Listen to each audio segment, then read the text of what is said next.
So today I thought I'd try something a little bit more fun instead of just talking strictly Cardinal baseball. I'm just going to talk strictly ball knowledge, and we're going to play a game specifically for that. If you've ever seen the Statpad game, you would know exactly what I'm talking about, but here's a general idea as to what this game is about. So up here, we have a category. Today's category is pitcher strikeouts. And we have a list of 5 qualifications that we need to find a player for that fit these certain categories. This first one, for example, is we have to pick any pitcher that pitched in the NL West between 2015 and 2016 that also played in the World Series in the same season. So for this one, there's process of elimination here. The only teams in the NL West that have played in a World Series in that time frame are the Dodgers and the Diamondbacks. Those are the only 2 teams we can select from. And there are only a few seasons that we can select players from. The Dodgers played in 2017, 2020, 2024, and 2025. And the Diamondbacks played in 2023. So those are really the only years we can select players from, which makes this process a whole lot easier. I'm going to select a guy who's not good now, but I think he had a really good run in that World Series year for the Diamondbacks and was a good reason why they were a part in the World Series. I'm going to go with Zach Gallen, and the year they made the World Series was 2023. So I submit the year, and it tells me, oh my goodness gracious, I just got the best possible answer. So right here, it shows you the best 5 answers. We have Zach Gallen, Clayton Kershaw in 2017, Yamamoto 25, Merrill Kelly for 23, and then Dick Mountain or Rich Hill in 2017. If you got to be honest, no, Rich Hill did not know he was on the Dodgers in 2017. So there you have it. Now we have a Brewer from 1980 to 2026. There are a lot of names coming to my head. Brandon Woodruff is coming to my head. Freddie Peralta, Corbin Burns when he won Cy Young. I think Ben Sheets is also coming to my head. I like Ben Sheets, but I have no idea what year for Ben Sheets. I'm going to go Corbin Burns because it's kind of more recent. And I think, I know he went Cy Young in 21, but I think he had a better 22. So I'm just going to go with 2021 Corbin Burns and just see. Okay, so this was a good answer. 98th percentile. And Ben Sheets was number 1. 2004, yeah, I didn't have that year. I didn't have that year in my bag. Corbin Burns, 22, 243, and Brandon Woodruff was also there. Freddie Peralta was not on there, so I'm glad I didn't guess that. All right, now we have any NL Central pitcher that is currently pitching in the year 2026, and I think he's just leading the big leagues in strikeouts. I believe Jacob Mizorowski is up here, and look at that. Jacob Mizorowski, 33 strikeouts. Who were the other names? Shota Imanaga. I would not have thought of Shota Imanaga. I did not really consider him a strikeout pitcher. Paul Skeens. I did think of Chase Burns. Did not think of Braxton Ashcraft. I can tell you that right now. The Pirates are doing really good. All right, there's only one name I have for this Reds answer, and that's Johnny Cueto. I loved watching Johnny Cueto pitch when I was a kid. The only problem is I really just don't know the year. I really don't. I think they make the playoffs in 2014 because one of these years is the year where like it's Pirates, Reds, and the wild card, and the Pirates fans are going Cueto, and they like get to his head and all that. And I think it's either 13 or 14, 2009. So I really don't know if you can go wrong. He gets hurt quite a bit though. I just don't think you can go wrong. I'm gonna shoot for it. I'm gonna go 2014. Johnny Cueto, and hope it's right. Oh my. Bang, dude. Bang, what a pull. Who was the number 1 answer, though? Mario Soto? Yeah, gotta be honest, did not have the 1982 Mario Soto in my bag. Struck out 274 batters. Way to go, Mario. I had no idea. I did not have you in my bag like that. All right, and lastly, this is actually a pretty good round so far. We have same thing as the NL West, but we have the NL East from 2000 to 2026. Now, there's a lot of options here because every single one of these teams has played in a World Series in that time. So the Marlins played in 03, the Braves played in 21, the Nationals played in 2019, and the Phillies have played in 3. They've played in 08, 09, and 22, and the Mets played in 2015. So those are our years we get to select, but there's guys for every team. And I want to say there are some names coming to my head right now. Zach Wheeler, 22, I think is a very good option. Aaron Nola, 2022, I think is a good option. For the Braves, I really don't know who was on that 2021 team. Strider wasn't there yet. Charlie Morton could be a good option. People forget that Charlie Morton was on that team. For the Mets, I really can't think of anybody. Like maybe Noah Syndergaard. I don't think Jacob deGrom was probably there, but I don't think he was like prime Jacob deGrom yet. I'm leaning Nationals because you have Strasburg and Max Scherzer, and I think you really can't go wrong with either of them. So I'm going to go Max Scherzer just because he was like, I think the better pitcher, at least like career-wise, and their World Series year was 2019, so I will submit that. And look at that, 243 strikeouts. This is a pretty damn good rotation. Beat 96.4% of other scorers. Who was number one? It was Strasburg. Okay. Wow. They were all, the top three were all Nationals. Strasburg in 2019, Corbin in 2019, and then I mentioned Aaron Nola and Charlie Morton. So that's the focus of the game. We're going to do a couple more of these that come out in the past because certain categories, I mean, like, I think yesterday's was stolen bases, and yeah, I just don't have bag stealers in my bag like that. Here's a good one. This is from April 18th. I'm recording this on 420. Happy 420 day to all you smokers out there. All right, so this category is batting average, qualification 400 plate appearances, and I'm going to pull deep in my bag. Deep into my bag for some names here. Let's start off with some of the easier ones, though. This is all like 1980, 1990. So some of these guys I think are probably like, they might not be in my bag as much as I really thought.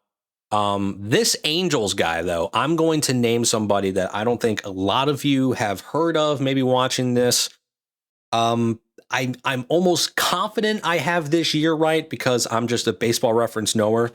Give me Darren Erstad. I'm going Darren Erstad. And I believe he has an unbelievable turn of the century in the year 2000. Tell me I'm right. I'm a genius. I am an absolute genius. Darren Erstad in 2000 hit 355. I did not think it was that good. I was thinking Vladdy in 04. I was thinking that because he won MVP that year. I was thinking that. I would not have guessed Rod Carew. I do know Rod Carew could not have told you a year.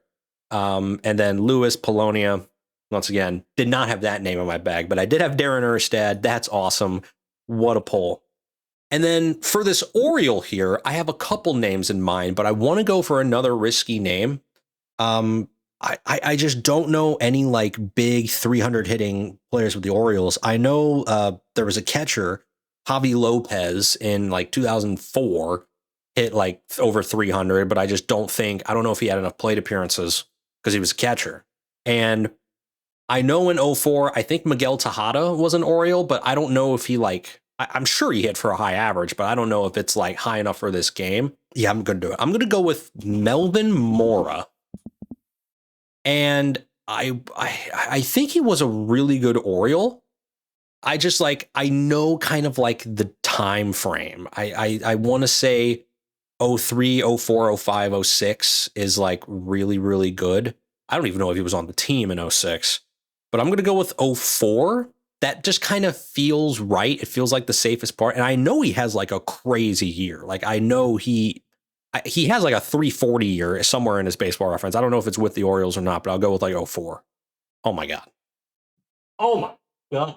This is how much I know ball. They don't even have a photo of the young man, Melvin Moore. They don't even have a photo of him. I mean, that's just unbelievable. Now it's time to move on to some of the other names. I think the twin is pretty easy here. I think this should just be Joe Mauer. Joe Mauer hit 360 in his MVP year in 2009. Yeah, I was going to be shocked if Joe Mauer was not the number one guy. Who are some of the other guys? Kirby Puckett, Hall of Famer. Another Joe Mauer year. Paul Molitor with the Twins. See, I know Paul Molitor first time with the Brewers, but like I wouldn't have guessed his Twins time. And then Chuck Knobloch. Yeah, I mean, who could forget Chuck? Who could forget the Chuckster? All right, so we have the Dodger and the Yankee, and I feel like there are names that I like here, but I don't know exactly certain years for him. I have names for the Yankee. The Yankee, we can obviously go with an obvious one in Derek Jeter, but I feel like you can't go wrong. But he has like pretty good average years. Like I think 1999 is a really good year. I think his 2006 is really good because I think he was in the hunt for MVP with Big Papi, and I think who won it in 06? Justin Morneau. I think he was in that MVP race, so that is a viable option. I don't think Alex Rodriguez ever hit for that high of an average. I think he hit over 300, but I don't think he hit like high, like Derek Jeter level high. There's probably guys that hit in like the 80s and the 90s that I might be forgetting. I'm just going to go safe. I'm going to go Derek Jeter 06 because I think he probably should have won the MVP just to like give him one, you know, like so I'll go Derek Jeter 06. And okay, so we're not getting the maxed out score, but we did get him. He did make the top 5. Paul O'Neill. Yeah, I was not pulling Paul O'Neill. The 1999 year was better. Okay, I could have done 1999 Jeter. Don Mattingly made this list. People forget Don Mattingly could hit. I wouldn't have been able to tell you a year for Don Mattingly. I would not have been able to do that. All right, our team batting average right now is 351. Let's see if we can keep it over that. I don't know exactly for sure what we can do for the Dodger. I have a couple names in mind, but like I feel like the Dodgers have had so many great hitters that they can have like a 350 guy. I have Mike Piazza coming to my head because I know he was a big power guy, but he also hit for like really high average. Adrian Beltre had one good year, had a good year on the Dodgers, and I believe 2004. I could go with that. Matt Kemp in 2011 was really, really good. I think Freddie Freeman hit 300 some years, but I don't think it will be high enough to like get on the list, at least the top 5. The thing with Mike Piazza is I feel like I'd be shooting in the dark, and I know he plays. I don't think he only plays for these two teams, but I know he plays for Dodgers and the Mets, and I just don't know. I don't know what team he's on in 1999 because I think 1999 Mike Piazza is a really good guess. But like, I don't know if he's on the Mets or the Dodgers. And I know Mike Piazza hit for average. I know he did. But was he on the Dodgers that year? I have no idea. Screw it. All right, I'm going to rip it. 1999, Mike Piazza played for the Mets. Okay. Yeah, he played for the Mets. What about 2000? He played for the Mets then too. Okay. Oh, yeah, he played for the Dodgers to start his career. So, okay. So I think Mike Piazza might still be a good answer. I just remember it now. Yeah. 98, I think he finished his career at the Mets, but he started out as a Dodger. So I'm just going to go with like 1995 Mike Piazza over the best. Like, look at that, dude. Look at that. Okay, what was the best answer? 97. He hit 360? Oh my God. Oh yeah, look at that. 2004 Beltre and 2023 Freddie. 2023 Freddie hit 330? I know he had over 300. I did not think he had 330. That's crazy. This grid beat 97% of other scores. I love this team. This is an unbelievable team. We have 2 catchers on the squad, 1 playing DH now. I mean, this is great. Let's do one more of these. These are fun.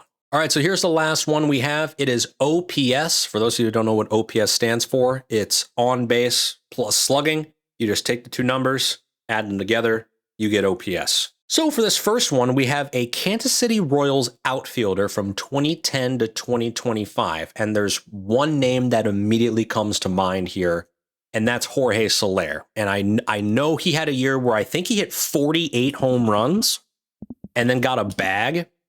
And I believe that year is 2019 because the balls were all juiced and I think everyone was going crazy. Yeah, 922 OPS. For Mr. Jorge Soler. Nelson Velasquez in 2023 at 878. Cardinal wanted to make the opening day roster, but he did not. Hunter Dozier, Justin Maxwell. Okay. Good names for the Royal. Next, voted for Rookie of the Year in the same season. All right, this is where something might take a turn. 2015 to 2025, voted for Rookie of the Year in the same season. Now, this doesn't mean they won Rookie of the Year. They just got Rookie of the Year votes. So we got to think of like all the good rookies that have come up since then. In 2015, I know Chris Bryant was a rookie, and I think he had a really, really good rookie year. I want to say Rhys Hoskins was a good rookie. I don't know exactly what year that was, though. I want to say like 2018. It was close to that. I know he had like a phenomenal first few games in the big leagues, but I can't really pinpoint a year. Corbin Carroll was really good his rookie year. I think that was 2023. I think that was his rookie year with the Diamondbacks. Uh, yeah, Corbin Carroll had a really good rookie year. Well, I'm trying to think who else had a really good rookie year. I think Nolan Arenado had a really good rookie year, and I think his rookie year was 2015, so I think he just sneaks into that margin. I'm going to shoot for Rhys Hoskins. Luckily, this game will tell me. So Rhys Hoskins, 2017. That's the thing. Like, I think 2017, because I think he gets called up midway through the year, and he's originally an outfielder for the Phillies, and he's like insane. He's like the next best thing. And then they move him to first base, and he's still good, but not nearly as good as he was in that small sample. I'm going to go Rhys Hoskins. Hope that it's what I'm thinking. Oh my God. Look at that. 1.014. Who was better than that? Key Brian Hayes. I would not have been able to name Key Brian Hayes. I had no idea Key Brian Hayes had that. Frank Schwindel, know the name, would not have guessed that in a million years. Oh, Pete Alonso, that's another good one. And Fernando Tatis. Yep. Those are some very gettable names, but I'm happy with Rhys Hoskins. I'm happy I was able to get that pull. Anybody in 2026 in the big leagues who is having a really good start to the year? Well, we've talked about it a lot. Jordan Walker's having a really good start to the year. There are some other guys. Sal Stewart is having a really good start. Andy Pajes for the Dodgers is having a really good start. And you know what? I want to name guys I don't really talk about. I'm going to name Sal Stewart for the Cincinnati Reds, just because I love to see him doing well. He's in the 92nd percentile. Oh, okay. So is he even on the list? He's not even on the list. Wow. I forgot. Oh my God. I forgot about Jordan. Bro. CJ Abrams, Sal Stewart. Oh, wait. Sal Stewart is on here. I guess it's updated then. Oh, well. That's okay. Ben Rice and Andy Pajes right here. Okay. Oh, so these next two are kind of spicy. So we have 2025 AL East player who has less than 100 career home runs. This is gonna be kind of interesting. My immediate first thought was Jarren Duran of the Red Sox because he had a really good 2024, but then I see that it's 2025. So I know he did not have a really good 2025, at least compared to what he did in 24. That was my first thought, but that's immediately out the window because it's not the right year. Gunnar Henderson, I believe, has under 100 home runs for the Orioles. So he is a very likable option because I think he hit damn near 40 for the Orioles last year. And I know he's only been in the league for 2 years. So I would think that he is less than 100 career home runs. Trying to go through all the teams right now, like Rays, Junior Caminero, could have had a really good one. I just don't think he walks a lot. I don't know if he walks. Those are my two leans right now. My two leans are Junior Caminero for the Rays last year, and Gunnar Henderson, because Vladdy for the Blue Jays definitely has over 100 home runs. Aaron Judge has like almost 400, and I can't think of anybody on the Red Sox that had like a good enough year to be mentioned on this list. I think the Red Sox, I don't know. Yeah, it's Gunnar and Junior. It's Gunnar and Junior Caminero. Junior Caminero hit 45 home runs last year, I think. But like, I think he strikes out a lot. I haven't dove in deep into his like advanced stats, but it's one of them. It's Gunnar or Junior. I'm gonna go Junior. Junior Caminero. It's Gunnar is most definitely on here, but I'm gonna go Junior just because I feel like it's only a gold. Jonathan Aranda was on here. Oh, I guess Gunnar. There's no way, right? Gunnar is not on here. Or am I thinking of the 2024 that he had? It was 2024 the year that he had that was really good? Okay, maybe I'm thinking of that. Jonathan Aranda, Joey Loperfido, Roman Anthony, and Rob Refsnyder. Okay, yeah, so I'm happy with the Junior Caminero pick, but I thought that could have been better. Now we have the same thing, but for the NL East. Now we have to think about this again. Kyle Stowers for the Miami Marlins. I think his OPS was somewhere in the 800s. I think that would be a really good pick. James Wood for the Nationals. CJ Abrams for the Nationals.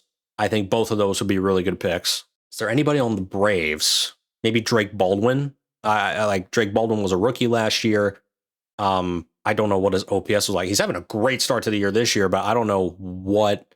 I just don't know what would happen this year, though, at least to start. And then Phillies are just a bunch of old. They're a bunch of old vets. Like I feel like every one of them have more than 100 homers.